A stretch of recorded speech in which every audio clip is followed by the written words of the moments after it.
पूछा कैसे? वह बोला, उसने कमल का फूल सिर से उतारकर कानों में लगाया तो उसने बताया कि मैं कर्नाटक की रहने वाली हूँ। दांत से कुतरा तो उसका मतलब था कि मैं दंत बाट की बेटी हूँ। पाँव से दबाने का अर्थ था कि मेरा नाम पद्मावती है। और सीने से लगाकर उसने बताया कि तुम मेरे दिल में बस गए हो। इतना सुनना था कि राजकुमार की खुशी से फूल उठा। बोला, अब मुझे कर्नाटक देश में ले चलो। दोनों मित्र वहां से चल दिए। घूमते फिरते सैर करते दोनों कई दिन बाद वहां पहुंचे। राजा के महल के पास गए तो एक बुढ़िया ने अपने द्वार पर बैठी चरखा काटती मिली। उसके पास जाकर दोनों घोड़े से उतरे और बोले, माई, हम सौदागर हैं, हमारा सामान पीछे आ रहा है, हमें रहने की थोड़ी जगह दे दोगी? उनकी शक्ल सूरत देखकर, बात सुनकर बुढ़िया का मन में ममता उमड़ आई। बोली, बेटा, तुम्हारा घर है, जब तक जी आए तब तक रह लो।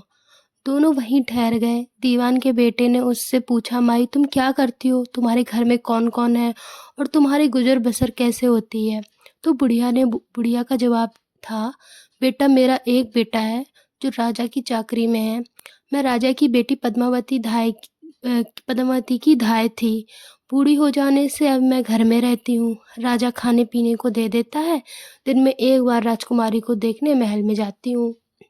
राजकुमार ने बुढ़िया को कुछ धन दिया और कहा, माई, कल तुम वहां जाओ तो राजकुमारी से कह देना कि जेठ सुदी पंचमी को तुम्हें तालाब पर जो राजकुमार मिला था वह आ गया है। अगले दिन जब बुढ़िया राजमहल गई तो उसने राजकुमार का संदेश उसे दिया। सुनते ही राजकुमारी ने गुस्सा होकर हाथों में चंदन लगाकर उसके गाल पर तमाचा मारा और कहा, मेरे घर से निकल जा। बुढ़िया ने घर आकर सब हाल राजकुमार को बताया तो राजकुमार हक्का बक्का रह गया। तब उसके मित्र ने कहा, राजकुमार, आप घबराएं नहीं, उसकी बातों को समझें। उसने 10 उंगलियां सफेद चंदन में मारी हैं। इसका मतलब यह है कि अभी इस रोज चांदनी के हैं। उनके बीतने पर मैं अंधेरी रात में मिलूंगी।